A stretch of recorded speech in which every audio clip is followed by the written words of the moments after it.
Despite going to a third bowl game in 3 years, Tim Beck is out at Coastal Carolina. We'll talk about it next on Locked on Sunbelt.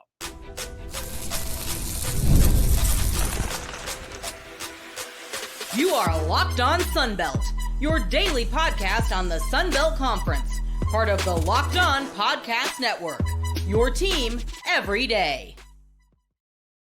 All right, Dave Schultz, Locked on Sunbelt, your teams every day. Today's episode brought to you by Game Time. Download the Game Time app, create an account, and use code LOCKEDONCollege for $20 off your first purchase. Also, thank you all so much for making Locked On Podcast Network the #1 sports podcast network in the country. Sincerely appreciate it. Obviously, we are part of that network. All right, we'll get to Tim Beck here momentarily. Georgia Southern also with a staff shakeup. JMU huge favorites over Troy. And let's talk about that coaching carousel calendar when we finish up the episode. So we're at lunch, meaning me, sitting there at lunch, waiting for the Lane Kiffin stuff to come. And I think by that time, Sumrall had taken Florida and Alex Golish was at Auburn. I'm not sure if Ryan Silverfield was at Arkansas yet, but it all fallen into place. And everyone was waiting for the Lane Kiffin, and it was getting messy. And we could talk about part of that later on. And then, boom, Matt Zinitz, CBS Sports, Coastal Carolina fires Tim Beck. Now, I like Tim Beck. He obviously came on the show a few times, but I also don't think he gives me a coach talk. So I do like him. And here's a couple things that we'll keep in mind when we see coaches getting fired despite going to a bowl game 3 times. Coastal may be a little bit different, but something happened there. Okay. Chance Miller, the AD, was hired a year after, or a year and a half after Tim Beck. Tim Beck started in 2023. Chance Miller was hired in the middle of 2024. All right. So that's A. B is they could never get a quarterback. You couldn't settle on a quarterback. It either wasn't good enough. Grayson McCall got injured. They all got injured, I believe. And Coastal Carolina fans could correct me if I'm wrong, but I did check. Coastal Carolina has had 9 starting quarterbacks in the last 3 seasons. Not all different, because Tad Hudson's done it twice or been part of it. But they started 3 this year. They started 3 last year because Tad started the bowl game, and they started 3 the year before. That's a lot. You're just not going to win that many ball games, at least consistently, when you can't be consistent with the quarterback. All right. And Grayson McCall had that awful hit, got a concussion. That was in Tim Beck's first year. And so you just can't settle on the quarterback. All right. Here would be the addendum, I guess, to that sort of C, possibly. And certainly it broke the camel's back, so to speak. Tim Beck has not done very well against JMU. Not at all. So this game the other day was 59-10. All right. In 2024, they lost 39-7. In 2023, they lost 56-14. Those games are not particularly close. And Tim Beck was following, of course, Jamie Chadwell, who also didn't really do that well against Coastal Carolina, right? And let's see what it was in 2022. Jamie Chadwell lost 47-7. Now, I don't think McCall was playing that day. That was the problem. Grayson was out or got hurt in that ball game. But they lost 47-7. And I think that was James Madison's first year was 2022. So they didn't play James Madison in 2021.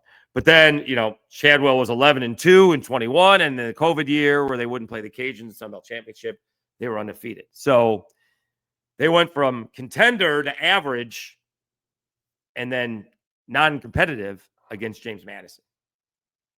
And so you're looking at this and, you could keep on doing the same thing, I guess, and see if you can get a quarterback, or you could try something else, and we'll see what they do. Signing day is Wednesday. That's not going to help, but that can't be it's better off to do that now than to fire the coach after signing day. That puts the kids in a bad spot. So a couple of guys were hired very quickly. Pat Fitzgerald, former Northwestern coach, who was cleared of any wrongdoing involving that program. He looks like he's getting the Michigan State job. And then there may have been another coach that was hired and someone was fired and hired all on the same day. So I saw the Michigan State job. That happened fast. All right. So I wish Tim Beck all the best. I'm sure he's well connected. He'll end up being a offensive coordinator somewhere along the way. All right. Georgia Southern, they're shaking up their coaching staff, which obviously means Clay Helton is sticking around. When the head coach is announcing coaching changes, that means that the head coach is sticking around. All right. We'll skip to the part. Georgia Southern put out a statement. Unfortunately, we did not meet the standard of production that resembles a championship defense of the season. And I feel at this time a change is needed. All right. Coach Bailey and Coach Garwig will no longer be part of the football staff moving forward.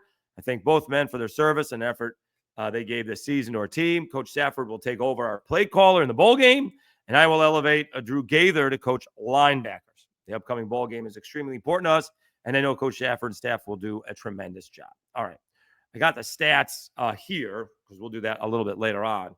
Georgia Southern was in scoring a defense 13th. The only team that they were better than in scoring defense was Georgia State. Georgia Southern gave up 34 points a ball game. Just over that, Georgia State, 37.8 points a game. Now let's see what the totals are defensively. In terms of yardage, Georgia Southern, I should say, dead last. 465 yards per ball game. You want to compare that to James Madison, who's number one defense. That's 200 yards difference. James Madison's given up 253 yards a game. That's really good. And so Clay Helton is saying, and he's changing out a couple of coaches on the defensive side, as it turns out. So defensive coordinator Brandon Bailey is gone, and linebackers coach Alex Garwig are gone. All right, and so we'll see what that does. See, I'm not sure it was all the defense in this case, because we can go through some of the offense for Georgia Southern, and it wasn't particularly good. All right.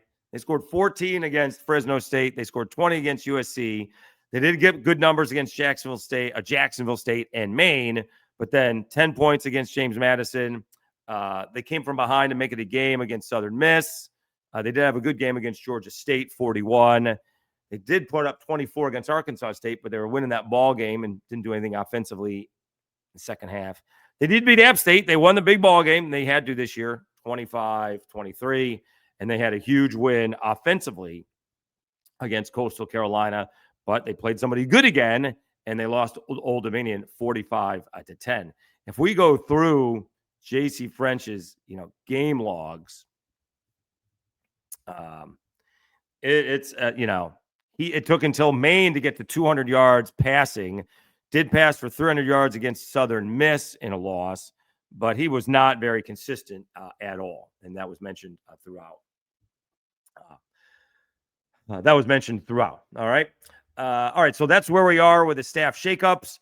We'll see if anything else is coming. This was Sunday. It's usually Black Monday, I guess. The Michigan State coach was fired, right? John Smith was fired. And that's old Michigan State. The Michigan State coach was fired. But that happened on Sunday. We'll see if any more comes on. We'll see if any more comes on Monday. They were all done on Sunday, but all those job openings were already open, is my point. All right. We'll recap a little bit of the weekend, but JMU, huge favorites over Troy in the Sun Belt Championship. We'll talk about that next, right after I tell you about Game Time.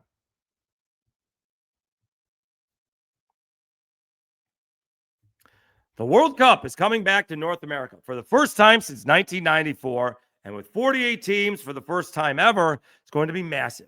But let's be honest, getting tickets is usually the hardest part. That's why the Game Time app is clutch, finally giving fans a real advantage when it comes to snagging seats. With Game Time, you can track price drops in real time, get alerts when great seats open, and buy tickets the moment they hit the app. It puts the power back in your hands and makes going to the World Cup realistic instead of impossible. You pull up the app, and the layout makes it so simple to scroll through the matchups and compare seat views. Pick a game, tap a section, and have your tickets locked in within minutes. No confusion, no hunting for fine print.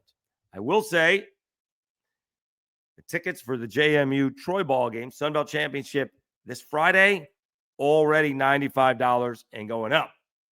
So that's where it starts. So if you're interested, JMU is notorious for selling out their games. I'm sure this game will be sold out. Take the guesswork out of buying World Cup tickets. Every match, concert, or event with Game Time. Download the Game Time app, create an account, and use code LOCKEDONCollege for $20 off your first purchase. Terms apply. Again, download the app, make an account, and use code LOCKEDONCollege for $20 off. Swipe, tap, ticket, go. Game Time.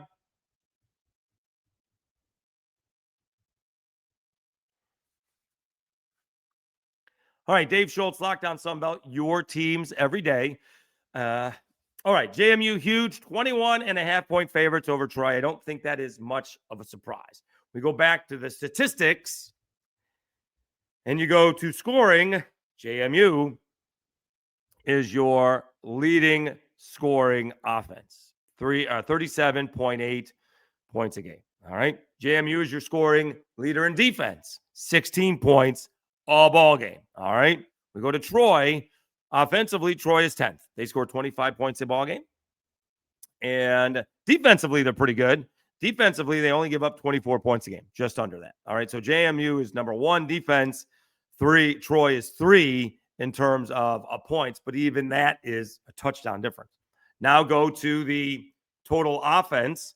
All right, James Madison is 3, 451 yards a ball game. Troy is 13th, 325 a ball game. Yeesh. Defensively, JMU, number 1, 253 yards allowed. And Troy is 4th at 377. So even just the difference between the number 1 defense and the number 4 defense is 120 yards. That's a big difference. All right. That's a half, potentially. Certainly a good quarter. So it's going to be tough sledding for Troy. And again, the weather is not going to cooperate. It's going to be cold. How do you simulate that? Can you just practice outside of Troy this week? I don't know. I put the air conditioning on or something like that. Turn it away. I don't know. Do they have an indoor facility? I don't think so. They get one. So that's going to be tough sledding. So it is going to be a huge task for Troy to do this. The thing is, and here's the other stat. JMU gave up, let me see if I get the number right, 199 points total this year. I did this stat, 192 points. 192 points. They gave up 59 in the second half. So that's almost 2-to-1 margin or so. So about 133 in the first half and 60 in the second half. So Troy better keep it close. And here's the thing about Troy that we've learned. They play all 60 minutes. All right. They will not go away, but probably better off not being down by 2 scores going into halftime. Somehow Troy has to keep it close to be in position to win it in the second half, or it could be a long day. All right. I do want to talk about this ball game a little bit more. Started talking about it in the recaps on Saturday night and Sunday. But that Cajuns football game that is the Sun Belt to a T. 30-27, the Cajuns win in overtime. Some of that has to do with ULM not having an available kicker. They have a walk-on kicker who hasn't made a field goal this year. And so that's an issue. And then you get Lunch Winfield, who was either hurt or ineffective. Walker Howard comes in for him. And the Cajuns defense was awful. All right. You want to give it up to ULM for playing well? Sure. Absolutely. Hat tip to Bryant Vincent and his crew there. But let's just make sure we understand what Aiden Armenta is. Okay. Do you know how many times it's not 24 starts because it took him like game 4 to start last year? Do you know how many times we'll say 12 and 8, 20 games that Aiden Armenta has thrown for 200 yards? 0. Excuse me, make it 1. Last time out against the Cajuns. That's it. That's the only time he has ever thrown for over 200 yards, and this one was 300 yards. What is that? Not counting the games he didn't start, I believe he has 4 games where he hasn't thrown for 100 yards. And he threw for over 300 yards against the Cajuns. And we know that the Cajuns have some, they're banged up and suspensions, but that's crazy. All right. That's just insane. All right. And so this game, I saw most of the second half. And it was 17-13 Cajuns. Then it was 2013 ULM. Cajuns 2017 ULM. Then I think the Cajuns, that's when Bill Davis went for a big touchdown to make it 24-20. Then on like 3rd and 13 or something like that, Cajuns rush 4, and Armenta hits an open wide receiver who was one-on-one, makes it 27-20. All right. Cajuns go down and tie it up, make it 27-27. They do. They kick a field goal. I think they went for 4th down earlier on, but this was like 4th and 4. They needed to kick the field goal. They needed to stop anyways. I don't have a problem with that. It was about 4 minutes left to go. I guess you could try and get a stop if you don't make it on 4th and 4. But I think kicking the field goal was the right move there. Okay. ULM moves the ball down a little bit, but pins the Cajuns back around their 10 or 15-yard line. And the Cajuns, with about a minute and a half to go, Cajuns take no time off the clock. They threw 3 passes, and no time came off of the clock. So ULM has plenty of time to maybe get into position to kick the ball, which it was an issue, obviously. But I didn't understand that at all. It's not like the Cajuns were sitting at their 30 and they need like 25 or 30 yards to get in position for a field goal. You got to run the ball there. You got to play some of the clock. And that almost cost the Cajuns an opportunity to win this ball game. All right. That's not as big a snafu as this one was, which it turned out it was not a snafu. But I didn't understand that, and I didn't hear an answer or question in the post-game presser, which I did listen to. ULM gets a big gain on the first play of overtime. They get the ball first. Then the Cajuns stuff them a couple of times. They try to sneak in Hunter Herring, who throws it up for grabs. All right. It's a nice interception, but he throws it into double coverage. And there's 2 wide receivers there. So that means there's 2 defenders there. Not the wisest of all throws. Nice catch. Should not have thrown. Interception. Cajuns' first play, Walker Howard runs for 25 yards. It's 1st and goal from the 5. Why are the Cajuns running the ball? If you want to run the ball one time to get in position for your left-footed kicker, that's okay. But they kept on running the ball like they were trying to score a touchdown. Even Dan McDonald on like 4th and 1 goes, decision time for the Cajuns. There's no decision time. We're kicking the football. Kicking the football, you win the game. I don't understand. I'm completely lost on what was going on. Maybe I was missing something. It did not make any sense whatsoever. I mean, you're kicking a chip shot, right, from the 5, or take a knee and move it where you want to go to. It's a 6. Kicking a 23-yarder. All right. Easy peasy, right?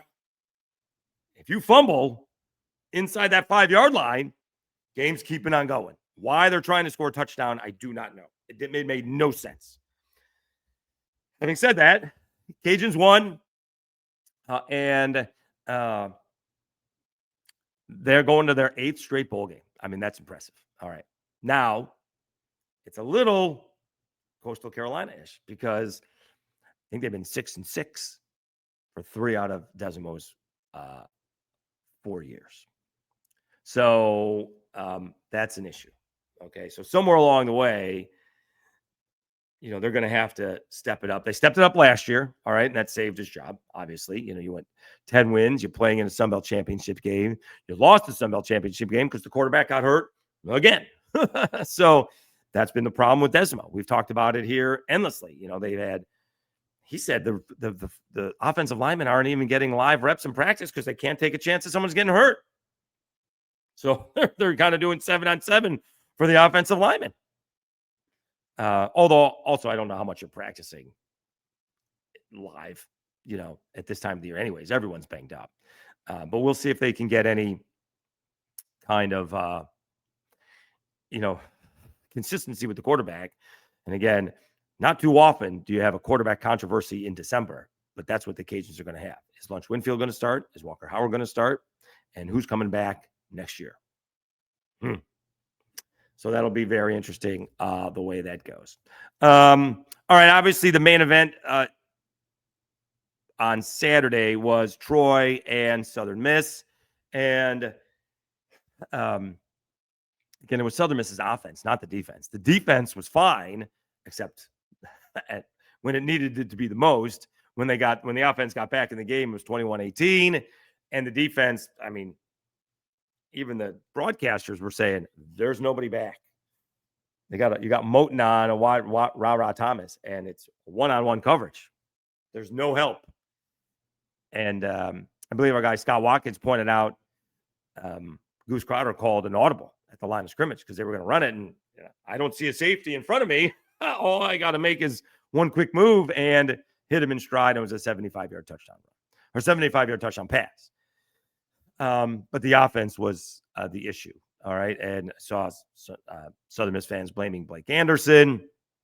Got to be more than that. All right. Let me see. Did they turn the ball over? I'm going to guess not. Let's see here. How often they did. Troy turned the ball over one time. They both turned the ball over. So no turnover margin there. It was even. But I don't think, it's a coincidence that the opposing team stopped turning the ball over and Southern Miss stopped winning football games. I hate to be the one to say that, but there's absolutely a correlation with having the other team turn the ball over, whether you force them or not, whether they were because you were good or lucky. It does not matter. You got them, and then you stopped getting them, and then you stopped scoring, and the defense is on the field the whole time. And the other team's not playing from behind all game long. So that's been the difference. All right. So we'll see if Southern Miss can regroup. They're still going to a bowl game, can still finish on a high note. It's amazing on how fragile some Southern Miss fans are. That after 1 year of Charles Huff going from 1 win to 7 wins, they're bailing. We're just going to do baseball. Thanks. We're just doing baseball. That's rough. That's rough because it was a successful season. Obviously, you go from 1 to 7. That's pretty good. Obviously, it ended on a bad note. All right. Although it can still finish on a high note. It can still get that bowl victory. All right. And you have a few weeks to figure that one out. So we'll see what happens. And now you got to start. You got the high school signing day this week. You got to see who's coming back.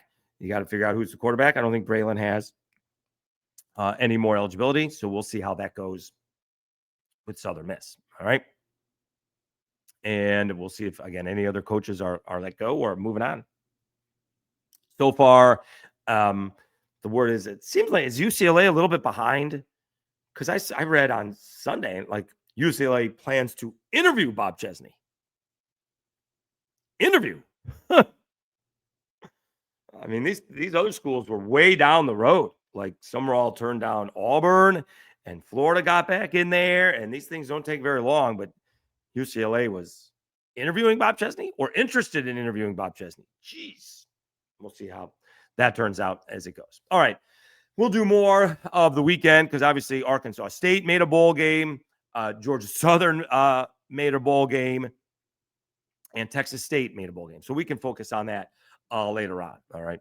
And we will do that probably in Tuesday's episode. But let's talk about this coaching calendar when we come back.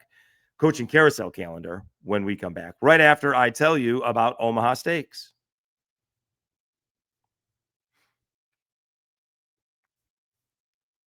The holidays always feel a little easier when you already know the perfect gift, and Omaha Steaks makes it almost too simple. Whether you're treating yourself this season or sending something memorable to family and friends, Omaha Steaks delivers handcrafted perfection right to the door. And this week is the best time to jump in because their cyber sale is here and the deals are huge. The quality is exactly what you hope for. Incredibly tender steaks, rich in flavor, and meals that make hosting or weeknight cooking easier. And the variety is underrated. Steaks, burgers, comfort meals, sides, desserts. It's one of those gifts that truly fits anyone. Save big on unforgettable gifts with Omaha Steaks. Visit omahasteaks.com for 50% off site-wide, an extra 20% off select favorites using their cyber sale, and for an additional 35% off, use promo code COLLEGE at checkout. That's omahasteaks.com, promo code COLLEGE. Terms apply. See site for details.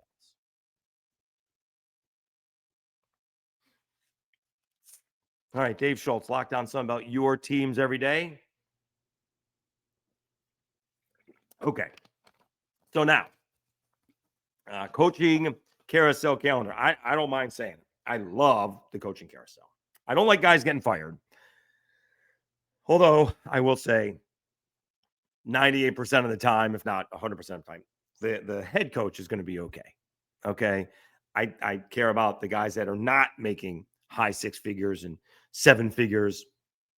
You know, Mark Stoops here at Kentucky is going to get, if he gets fired, going to get like $37 million in 60 days. He's going to be fine. The support staff is not. All right. The support staff has to look for jobs and they have families. So that's the tough part.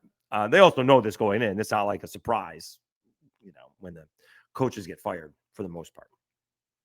Sometimes it is, but sometimes, mostly it's not. And they can read the writing on the wall. And they know what the profession. It's kind of like, you know, isn't that Godfather 2? This is the business that we have chosen. So they know that going in. But is someone going to do something about this, right? Although it was odd, Rick Pitino commented on it out of nowhere and suggested I could be with St. John's and have a chance to win a national championship and I could take a job in March. That's ridiculous. Really? Because isn't that what Bill Frieder did? I mean, it's a long time ago, and I know, you know, there are not a lot of, you know, old Michigan fans here, but that's the line that Bo Schembechler, and I can't believe I said that the right way, used when Bill Frieder was taking another job. He was leaving Michigan to go to Arizona State, which makes no sense out of more money. And it got out that he was leaving once Michigan was done. Well, guess what happened? Bo Schembechler said a Michigan man is going to coach Michigan. And Steve Fisher went on to win a national championship. The Fab Five didn't win a national championship. Bill Frieder and that crew, Ramil Robinson, Terry Mills, they won one in Glenn Rice. Glenn Rice was probably the player of the tournament that year. And Glenn Rice won one in 1989. And so these coaches and everything is timed up, not only with spring football, but with the school calendar. That's really what it is. It is having these students being able to enroll as soon as the spring semester starts. And, you know, outside of make an exception, they start in the middle of the semester. If you want to do that, you could do that because all these guys up until the last few years have all been graduating early, right? I mean, didn't Tua graduate in 3.5 years? Bryce Young graduated in 3.5 years. These guys are taking classes the whole time that they're there. They're not screwing around. They're trying to go to the pros as quickly as possible. Now, I think you can go the other way. You can take your sweet time and milk it for all that it's worth and get a couple of degrees and some cash on the back end. But the coaching carousel calendar is a little bit out of control. Now, it turns out John Sumrall, who's taken the Florida job, is going to coach Tulane in the college football, in the American championship game, which is also on Friday. And should they win that game, they're probably going to the college football playoff, which John Sumrall is going to coach as well. Now, there's obviously a difference between going from Tulane to Florida, which everyone realizes, compared to Ole Miss and LSU. All right, those two things are not comparable. All right, because while John Sumrall may take a few players from Tulane, he's going to have to find many more to fill the holes at Florida. Whereas Lane Kiffin was, I mean, this got messy. He's threatening coaches. You're either coming with me now or not coming. Suggesting to players that he was going to sabotage the college football playoff. Last thing I want to hear from Lane Kiffin is that it's about the players. When he tells me it's about the players, I ain't going to believe him, because you don't threaten the AD with blackmail. I don't know about blackmail, but sabotage. I mean, that's bad. And so somewhere along the way, you got to change the calendar. And I don't know the answer to that. We had some firings, early on. UCLA was open early on. Florida was open early-ish on. Penn State was open early-ish on, right? We're talking since October. So these things were open pretty early. Virginia Tech was open very early. But when you're doing it all, and like John Sumrall said, he's like, I got a game I got to get ready for. I got to prepare for the championship game. And I got signing day. So now what's going to happen? So now he's got to get ready for signing day. He's got to get ready for a championship game. And he's got to put his staff together to go to Florida. And he's got to figure out who's coming and who's not. Staff and coaches. Instead of just, you can't really get a head start on the playoff because you don't know where you're going to be seated. You got, and you don't want to waste a lot of time, picking on who else may be there. But the coaching calendar needs to change. And I don't have an answer, because in the NFL, the longer you play, the worse off you are, as it turns out. Okay. So if you get like 1 week to interview. If you're a coordinator or an assistant coach, I think you get to interview like in between the regular season and that first weekend. That's it. Nothing else. All right. They hold you back. They do not allow people to interview, I think, during the NFL playoffs. That seems to be a new rule. I don't know about how new rule, but it feels like it's been about a decade or so. Like people are saying it's not fair. Like, I'm going to the Super Bowl, but these jobs are already filled. but my defense is the best and leading our team to a Super Bowl. Obviously, it didn't hurt the Eagles coordinators because they both got jobs. We got the Lions coordinators both got jobs. So sometimes it hurts you, sometimes it doesn't. But the NFL does prevent you or limits when you can interview for a position. College doesn't seem to do that at all. All right. And so maybe you get that somewhere in there, you got to wait until the end of the regular season. You got to, not that would change anything, what's happened over the last little bit. But again, a lot of those, again, John Sumrall was down the road with Auburn. Didn't want to go there. All right.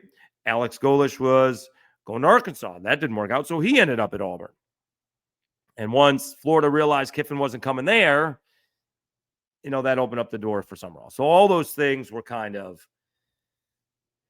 I'm not buying the whole, I got to talk it over with my family tonight. I mean, that's a bigger decision than a 30-minute to an hour conversation, right? We got to, not buying the whole Lane Kiffin, have you made a decision thing? I'm going home to pray. Not buying that one. That decision was made way before the end of that football game against Mississippi State. No chance. So if you guys have any ideas about the coaching carousel calendar, it's one thing if you let the guy go in, letting the guy go is one thing. All right. Creating the opening is one thing, but filling it with somebody who is currently working, All right. And that's the thing about Lane Kiffin wasn't about money in this case. Although I will again say, I found it outrageous that Jeff Landry tells me, don't be giving out these contracts, and they just gave out the contracts again. And this could be a separate whole episode, but we'll let Moscona deal with that one over at Locked On LSU. But Verge Ausberry, the new AD, said LSU needs to be in the playoffs every year. That means Lane Kiffin has to get to the playoff next year. And if he doesn't get to the playoff in the first 2 years with it, I don't know if it's going to expand by then or not, but that's going to be an issue. Remember, LSU hasn't done diddly. That could be because of Brian Kelly. That's fine. They haven't been to a playoff yet. So they have not figured out this NIL and transfer portal thing yet. All right. They certainly went all in this year in both into the portal and NIL, but it did not pay off. Lane Kiffin's done a much better job of that, right? Ole Miss is going to be one of those teams that has benefited from the portal and NIL, along with Vandy and Indiana.